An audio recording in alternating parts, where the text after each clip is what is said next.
السلام علیکم ورحمۃ اللہ وبرکاتہ۔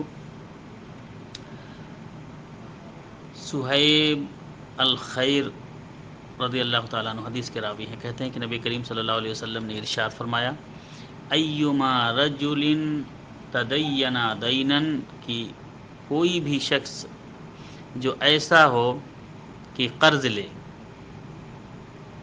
وہوا مجمع ان لا یوفیہ ایاہ، اور وہ یقین رکھتا ہو اور وہ گمان کرتا ہو یا وہ اس نیت سے لے کہ اس کو ادا نہ کرے اور اس کو ادا وہ نہ کرے، لقی اللہ سارقا، تو ایسا شخص اللہ رب العالمین سے ملاقات کرے گا چور کی حالت میں، یعنی اللہ رب العالمین اس کو اٹھائے گا چور کی حالت میں۔ جس طرح سے چور سے پوچھ تاچھ ہوتی ہے، چور کا گرفت ہوتا ہے، اسی طرح سے اللہ رب العالمین قرض لے کر نہ دینے والے کو اللہ رب العالمین اٹھائے گا۔